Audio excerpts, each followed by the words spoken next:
Hello friends, welcome to our channel. இன்றைக்கி நம்ம என்ன பார்க்க போகிறோம் அப்படின்னு பார்த்தீங்கன்னா, இந்திய வரலாறை பற்றியும் சிந்து சமவெளி நாகரிகங்கள் பற்றியும் குப்தகர் பற்றியும் இந்த கொஸ்டின்ஸ் வந்து பார்த்தீங்க அப்படின்னா most repeated and important questions மட்டும்தான் நான் ஷேர் பண்ணிகிட்டு இருக்கேன்.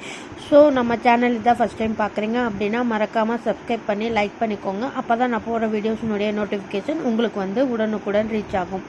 இது வந்து பார்த்தீங்க அப்படின்னா டிஎன்பிஎஸ்சி குரூப்புக்கும் டிஎன்யூஎஸ்ஆர்பி எழுதுகிறவங்களுக்கும் எஸ்ஐ எக்ஸாம் எழுதுகிறவங்களுக்கும் group 4 group 2 and group 2A எழுதுகிறவங்களுக்கும் இது வந்து யூஸ்ஃபுல்லாக இருக்கும். இந்த வீடியோ வந்து பார்த்திங்க அப்படின்னா most repeated and important questions மட்டும்தான் நான் உங்களுக்கு நோட் பண்ணி சொல்லிகிட்டு இருக்கேன். ஸோ இந்த வீடியோ வந்து ஸ்கிப் பண்ணாமல் கடைசி வரைக்கும் பாருங்கள். ஸோ இது repeated questions and important questions எல்லாமே நான் உங்களுக்கு அப்லோட் பண்ணி சொல்லிடுவேன்.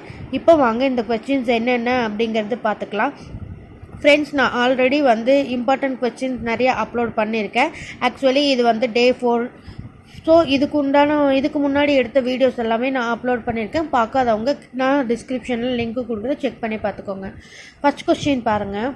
குப்த வம்சத்தை நிறுவியவர் யார் அப்படின்னு கேட்குறாங்க. குப்த வம்சத்தை நிறுவியவர் யார் அப்படின்னு பார்த்தீங்கன்னா ஸ்ரீகுப்தர். ஆன்சர் வந்து ஸ்ரீகுப்தர். அடுத்தது ரெண்டாவது கொஸ்டின். நாணயங்களின் முதலாக இடம்பெற்ற குப்த அரசின் வடிவம் யார் அப்படின்னு கேட்குறாங்க. நாணயங்களின் முதலாக இடம்பெற்ற குப்த அரசரின் வடிவம் என்ன அப்படின்னு பார்த்தீங்கன்னா அதுவும் ஸ்ரீகுப்தர் தான். இது வந்து மோஸ்ட் ரிப்பீட்டட் கொஸ்டின், ஸோ மறக்காமல் நோட் பண்ணி வச்சுக்கோங்க. அடுத்தது முதலாம் சந்திரகுப்தர் காலம் என்ன அப்படின்னு கேட்குறாங்க. முதலாம் சந்திரகுப்தர் காலம் வந்து பார்த்தீங்க அப்படின்னா கிபி 309 to 335. கிபி 319 to 335. இதுவும் வந்து மோஸ்ட் ரிப்பீட்டட் கொஸ்டின், ஸோ மறக்காமல் நோட் பண்ணி வச்சுக்கோங்க. அடுத்தது ஃபோர்த்து கொஸ்டின். சமுத்திரகுப்தரின் ஆட்சிக்கான மிக முக்கியமான சான்று எது அப்படின்னு கேட்குறாங்க. சமுத்திரகுப்தரின் ஆட்சிக்கான மிக முக்கியமான சான்று அப்படின்னு எதுன்னு பார்த்தீங்கன்னா அலகாபாத் தூண் கல்வெட்டு. அலகாபாத் தூண் கல்வெட்டு. ஆன்சர் வந்து அலகாபாத் தூண் கல்வெட்டு. அடுத்தது வந்து பாருங்கள். பிரியாகை மெய்கீர்த்தியை இயற்றியவர் யார்? டேஸ் ஆவார் அப்படின்னு கேட்குறாங்க. பிரியாகை மெய்கீர்த்தியை இயற்றியவர் டேஸ் ஆவார் அப்படின்னு பார்த்தீங்கன்னா ஹரிசேனார். இதுவும் வந்து ஒரு கோல்டன் கொஸ்டின்னே சொல்லலாம். இப்போ வரைக்கும் கேட்டிருக்காங்க. கண்டிப்பாக குரூப் 2லும் கேட்கலான்னு சொல்கிறாங்க. அடுத்தது 61. யாருடைய நாணயங்களின் வீணை வாசிப்பது போன்ற உருவம் பொறிக்கப்பட்டு உள்ளது அப்படின்னு கேட்குறாங்க. இது வந்து பார்த்தீங்க அப்படின்னா மோஸ்ட் ரிப்பீட்டட் கொஸ்டின், ஸோ மறக்காமல் நோட் பண்ணிக்கோங்க. யாருடைய நாணயங்களில் வீணை வாசிப்பது போன்ற உருவம் பொறிக்கப்பட்டுள்ளன அப்படின்னு கேட்குறாங்க. ஆன்சர் வந்து பாருங்கள் சமுத்திரகுப்தர். ஆன்சர் வந்து சமுத்திரகுப்தர். அடுத்தது 71 பாருங்கள். கவிராஜா என்னும் பட்டம் பெற்ற குப்தர் யார் அப்படின்னு கேட்குறாங்க. கவிராஜா என்னும் பட்டம் பெற்ற குப்தர் யார் அப்படின்னு பார்த்தீங்கன்னா சமுத்திரகுப்தர். இதுவும் சமுத்திரகுப்தர். இவர் வந்து நிறைய புக்ஸு இந்த மாதிரி எழுதியிருக்காங்க. நெக்ஸ்ட் வீடியோ கண்டிப்பாக இவரை பற்றி நான் போடுறேன். இது எல்லாமே வந்து உங்களுக்கு மோஸ்ட் இம்பார்ட்டன்ட், கன்ஃபியூஸ் ஆகிக்க வேண்டாம் ஃப்ரெண்ட்ஸ். அவர் என்னென்ன எழுதியிருக்காங்க அப்படிங்கிறது நான் 1 by 1 சொல்கிறேன். தென்னிந்தியாவின் பல்லவ நாட்டு அரசர் விஷ்ணுகோபனை தோற்கடித்தவர் யார் அப்படின்னு கேட்குறாங்க. தென்னிந்தியாவின் பல்லவ நாட்டு அரசன் விஷ்ணுகோபரை தோற்கடித்தவர் யார் அப்படின்னு பார்த்தீங்கன்னா அதுவும் சமுத்திரகுப்தர் தான். சமுத்திரகுப்தர். இது எல்லாமே பாருங்கள். அதாவது 6th கொஸ்டின் பாருங்கள். 6th 1, 7th 1, 8th 1. இவரை பற்றின உண்மைகள் என்னென்ன அப்படிங்கிறது நான் 1 by 1 நான் சொல்கிறேன். ஸோ இதை வந்து ஸ்கிப் பண்ணாமல் கடைசி வரைக்கும் பாருங்கள். அப்போ தான் நான் வந்து என்ன சொல்ல வரேன் அப்படிங்கிறது உங்களுக்கு தெரியும். இவர் வந்து பார்த்தீங்க அப்படின்னா யாருடைய நாணயங்களின் வீணை வாசிப்பது அப்படின்னாலும் சமுத்திரகுப்தர் தான். கவிராஜா என்னும் பட்டம் பெற்றவர் யார் அப்படின்னு பார்த்தீங்கன்னாலும் சமுத்திரகுப்தர் தான். தென்னிந்தியாவின் பல்லவ நாட்டு அரசன் விஷ்ணுகோபனை தோற்கடித்தவர் யாரு அப்படின்னு கேட்டாலும் சமுத்திரகுப்தர் தான். ஸோ இந்த 3க்கும் ஒரே ஆன்சர் சமுத்திரகுப்தர் தான். ஸோ கன்ஃபியூஸ் ஆகிக்க வேண்டாம் ஃப்ரெண்ட்ஸ். அடுத்தது வந்து பாருங்கள். நவரத்தினங்கள் யாருடைய அவையை அலங்கரித்தனர்? நவரத்தினங்கள் யாருடைய அவையை அலங்கரித்தனர் அப்படின்னு கேட்குறாங்க. இரண்டாம் சந்திரகுப்தன். Okay friends, next 10th question பாருங்கள். கீழ்கண்டவற்றுள் தவறானது எது அப்படின்னு கேட்குறாங்க. கீழ்கண்டவற்றுள் தவறானது எது அப்படின்னு கேட்குறாங்க. இப்போது காளிதாசர்னு கொடுத்துருக்காங்க. காளிதாசர், காகபானகர், வராகமி மிக்ரர், வராக மிக்கிரர், விட்டல் பட்டர். இதில் எது தவறானது அப்படின்னு பார்த்தீங்கன்னா ஆன்சர் 2. கொஸ்டின் நம்பர் 2 வந்து இது தப்பு அப்படின்னு சொல்கிறாங்க. காகபானகர், கட்டடக்கலை நிபுணர். இவர் யார் அப்படின்னு பார்த்தீங்கன்னா கட்டடக்கலை நிபுணர். அடுத்தது பாருங்கள் 11th கொஸ்டின். புகழ்பெற்ற நாலந்தா பல்கலைக்கழகத்தை உருவாக்கியவர் யார் அப்படின்னு கேட்குறாங்க. குமரகுப்தர். ஓகே ஃப்ரெண்ட்ஸ், நெக்ஸ்ட் ஒன் பாருங்கள். யாருடைய ஆட்சி காலத்தில் சீனாவை சார்ந்த பாக்யான் இந்தியாவிற்கு வந்தார்? யாருடைய ஆட்சி காலத்தில் சீனாவை சார்ந்த பாக்யான் இந்தியாவிற்கு வந்தார் அப்படின்னு பார்த்தீங்கன்னா இரண்டாம் சந்திரகுப்தர். இது ஒரு மோஸ்ட் ரிப்பீட்டட் கொஸ்டின், இப்போ வரைக்கும் கேட்ட கொஸ்டின். அடுத்தது 13th கொஸ்டின். எந்த குப்த அரசர் ஹீனர் படையெடுப்பை சந்திக்க நேரிட்டது? ஹீனர் படையெடுப்பு அப்படின்னாலே காந்தகுப்தர். ஆன்சர் வந்து காந்தகுப்தர். அடுத்தது 14th ஒன். மிகிரகுலருக்கு கப்பல் கட்டி வந்த குப்த மன்னர் யார்? பாலத்தியர். ஆன்சர் வந்து பாலத்தியர். குப்த பேரரசின் அங்கீகரிக்கப்பட்ட கடைசி அரசர் யார் அப்படின்னு கேட்குறாரு. குப்த பேரரசின் அங்கீகரிக்கப்பட்ட கடைசி அரசர் யார் அப்படின்னு பார்த்தீங்கன்னா விஷ்ணுகுப்தர். ஆன்சர் வந்து விஷ்ணுகுப்தர். அடுத்தது 16வது கேள்வி. விக்ரமாதித்யர் என்று அழைக்கப்பட்ட குப்த அரசர் யார் அப்படின்னு கேட்குறாங்க. விக்ரமாதித்யர் என்று அறியப்பட்ட குப்த அரசர் யார் அப்படின்னு பார்த்தீங்கன்னா இரண்டாம் சுந்தரகுப்தர்.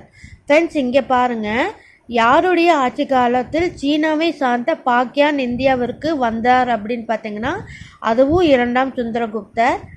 ஓகேங்களா, இரண்டாம் சந்திரகுப்தர்.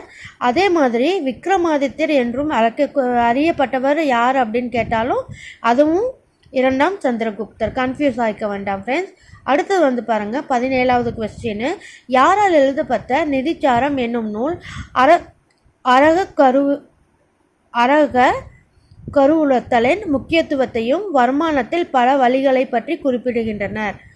யாரால் எழுதப்பட்ட நிதிச்சாரம் எனும் நூல் அரச கருவூலத்தலின் முக்கியத்துவத்தையும் வருமானத்தின் பல வழிகளை பற்றி குறிப்பிடுகின்றனர் அப்படின்னு பார்த்தீங்கன்னா காமந்தகர். அடுத்தது 18வது கேள்வி. குப்தர் காலத்தில் நிலங்களை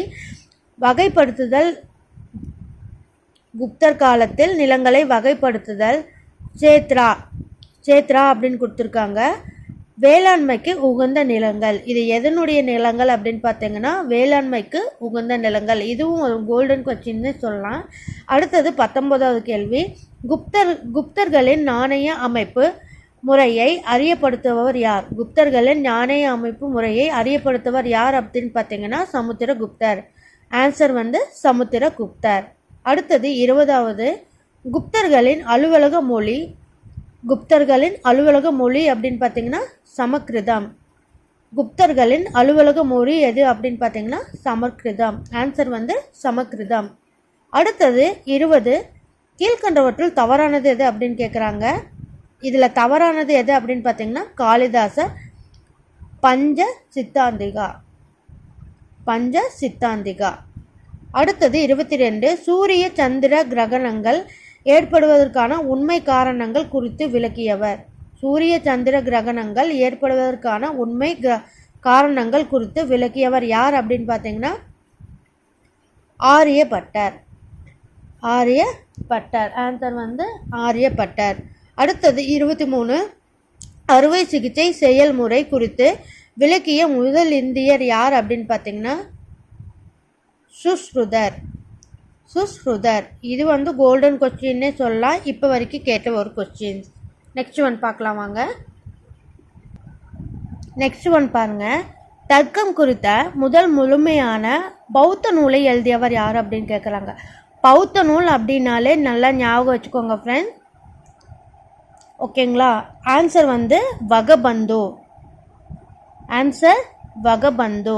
பௌத்த நூல் அப்படின்னாலே வகபந்துங்கிறது ஞாபகம் வச்சுக்கோங்க. அடுத்தது மெஹோலி இரும்பு தூண் கல்வெட்டு யாருடைய சாதனைகளை குறிப்பிடுகிறது அப்படின்னு பார்த்தீங்கன்னா முதலாம் சந்திரகுப்தர் ஆன்சர். இது மோஸ்ட் ரிப்பீட்டட் கொஸ்டின், மறக்காமல் நோட் பண்ணி வச்சுக்கோங்க. முதலாம் சந்திரகுப்தர் ஆன்சர். அடுத்தது 26, மகாராஜா அதிராஜா என்ற பட்டத்தை பெற்றவர் யார் அப்படின்னு பார்த்தீங்கன்னா சமுத்திரகுப்தர் ஆன்சர். சமுத்திரகுப்தர். ஃப்ரெண்ட்ஸ், இதுக்கு முன்னாடி பார்த்தீங்க அப்படின்னா சந்திரகுப்தர் அப்படின்னு ஆன்சர் கொடுத்துருக்காங்க, அது ஆன்சர் தப்பு. சமுத்திரகுப்தர் அப்படிங்கிறது தான் சரியான விடை. அடுத்தது பாருங்க, இந்தியாவின் விடிவெள்ளி என்று அழைக்கப்படுபவர் யார் அப்படின்னு. இது ரிப்பீட்டட் கொஸ்டின், இப்போ வரைக்கும் கேட்ட ஒரு கொஸ்டின், ஸோ மறக்காமல் நோட் பண்ணிக்கோங்க. இந்தியாவின் விடிவெள்ளி என்று அழைக்கப்பட்டவர் யார் அப்படின்னு பார்த்தீங்கன்னா ராஜாராம் மோகன் ராய் ஆன்சர். ராஜாராம் மோகன் ராய். அடுத்தது, காந்தி சுட்டு கொல்லப்பட்டதை நம் வாழ்வில் ஒளி மறைந்து எங்கும் இருள் சூழ்ந்து விட்டது என கூறியவர் யார்? இது ரிப்பீட்டட் கொஸ்டின் ஃப்ரெண்ட்ஸ். காந்தி சுட்டு கொல்லப்பட்டதை நம் வாழ்வில் ஒளி மறைந்து எங்கும் இருள் சூழ்ந்து விட்டது என கூறியவர் யார் அப்படின்னு பார்த்தீங்கன்னா ஜவஹர்லால் நேரு ஆன்சர். ஜவஹர்லால் நேரு. அடுத்தது 29, இந்து சமயத்தின் மார்ட்டின் லூதா என அழைக்கப்படுபவர் யார்? இந்து சமயத்தின் மார்ட்டின் லூதா என அழைக்கப்படுபவர் யார் அப்படின்னு பார்த்தீங்கன்னா தயானந்த சரஸ்வதி. இது ரிப்பீட்டட் கொஸ்டின் ஃப்ரெண்ட்ஸ். நான் இதில் இம்பார்ட்டன்ட் கொஸ்டின்ஸ் எல்லாம் அப்பப்போ நான் சொல்லிடுறேன், நீங்கள் அதை நோட் பண்ணி எழுதிக்கோங்க. தயானந்த சரஸ்வதி. அடுத்தது 30வது கேள்வி, எந்த ஆண்டு நடைபெற்ற காங்கிரஸ் மாநாட்டில் பூரண சுதந்திரம் பெறுவது இந்திய தேசிய காங்கிரஸின் நோக்கம் என அறிவிக்கப்பட்டது? எந்த ஆண்டு நடைபெற்ற காங்கிரஸ் மாநாட்டின் பூரண சுதந்திரம் பெறுவது இந்திய தேசிய காங்கிரஸின் நோக்கம் என அறிவிக்கப்பட்டது அப்படின்னு பார்த்தீங்கன்னா 1939. 1939. அடுத்தது, சுதேசி மற்றும் இந்தியா இந்தியருக்கே என போன்ற முழக்கங்களை முதலில் முழங்கியவர் யார் அப்படின்னு பார்த்தீங்கன்னா இதுவும் தயானந்த சரஸ்வதி. ஃப்ரெண்ட்ஸ், இங்கே பாருங்கள், இந்து சமயத்தின் மார்ட்டின் லூதா என அழைக்கப்படுவரும் தயானந்த சரஸ்வதி தான். அதே போல் சுதேச மற்றும் இந்தியருக்கே என போன்ற முழக்கங்களை முதலில் முழங்கியவர் யாரோ அதுவும் தயானந்த சரஸ்வதி தான். ஸோ இந்த 2 கொஸ்டினுமே மோஸ்ட் ரிப்பீட்டட் அண்ட் இம்பார்ட்டன்ட் கொஸ்டின்ஸ்னு சொல்லலாம். ஸோ இதில் கன்ஃபியூஸ் ஆகிக்க வேண்டாம் ஃப்ரெண்ட்ஸ். அடுத்தது, பஞ்சாப் சிங்கம் என்று அழைக்கப்பட்டவர் யார் அப்படின்னு கேட்குறாங்க. லாலா லஜ்பதி ராய். பஞ்சாப் சிங்கம் என்று அழைக்கப்படுவர் யார் அப்படின்னு பார்த்தீங்கன்னா லாலா லஜ்பதி ராய். இதுவும் ஒரு மோஸ்ட் இம்பார்ட்டன்ட் கொஸ்டின்ஸ்னே சொல்லலாம், இப்போ வரைக்கும் கேட்ட கொஸ்டின். அடுத்தது பாருங்கள், இந்தியாவின் பிஸ்மார்க் என போற்றப்படுபவர் யார் அப்படின்னு கேட்குறாங்க. இந்தியாவின் பிஸ்மார்க் என போற்றப்படுவர் யார் அப்படின்னு பார்த்தீங்கன்னா சர்தார் வல்லபாய் பட்டேல். இவரை பார்த்தீங்க அப்படின்னா இரும்பு மனிதர் அப்படின்னு சொல்லப்படுறாங்க. இந்தியாவின் பிஸ்மார்க் என போற்றப்படுவார் யார் அப்படின்னு பார்த்தீங்கன்னா சர்தார் வல்லபாய் பட்டேல். இவரை இரும்பு மனிதர் அப்படின்னு சொல்லப்படுறாங்க. அடுத்தது, சௌரி சௌரா சம்பவம் எந்த ஆண்டு நடைபெற்றது அப்படின்னு கேட்குறாங்க. இது எந்த ஆண்டு நடைபெற்றது அப்படின்னு பார்த்தீங்கன்னா 1922. 1922 இந்த சம்பவம் எந்த நாட்டில் நடந்தது அப்படின்னு பார்த்தீங்கன்னா உத்தரப்பிரதேசத்தில் சௌரா என்னும் இடத்துல நடைபெற்றது. சரிங்களா? எந்த ஆண்டுன்னு கேட்டாங்கன்னா 1922 மார்க் பண்ணிக்கோங்க. இதே இது நடந்த சம்பவம் எந்த நாட்டில் அப்படின்னு கேட்டாங்கன்னா உத்தரப்பிரதேசத்தில் நடந்ததுன்னு எழுதிக்கோங்க. இது யாருடைய இடத்தில் நடைபெற்றது அப்படின்னு பார்த்தீங்கன்னா சௌரா என்னும் இடத்துல நடைபெற்றது. இந்த ஒரு கொஸ்டின்லேயே 3 ஆன்சர்ஸ் வந்துருச்சு ஃப்ரெண்ட்ஸ். இது மோஸ்ட் இம்பார்ட்டன்ட் கொஸ்டின், ஸோ மறக்காமல் நோட் பண்ணி வச்சுக்கோங்க. அடுத்தது, கடைசி கொஸ்டின் பாருங்கள், இந்திய சீர்திருத்தங்களின் முன்னோடியாக திகழ்ந்தவர் யார் அப்படின்னு கேட்குறாரு. இந்திய சீர்திருத்தங்களின் முன்னோடியாக திகழ்ந்தவர் யார் அப்படின்னு பார்த்தீங்கன்னா ராஜாராம் மோகன் ராய். ஃப்ரெண்ட்ஸ், இந்த பாருங்கள், இந்திய சீர்திருத்தங்களின் முன்னோடியாக திகழ்ந்தவர் யார் அப்படின்னு கேட்டாலும் ராஜாராம் மோகன் ராய். அதே போல் இங்கே பாருங்கள், 27வது கொஸ்டின் பாருங்கள், இந்தியாவின் விடிவெள்ளி என்று அழைக்கப்பட்டவரும் ராஜாராம் மோகன் ராய் தான்.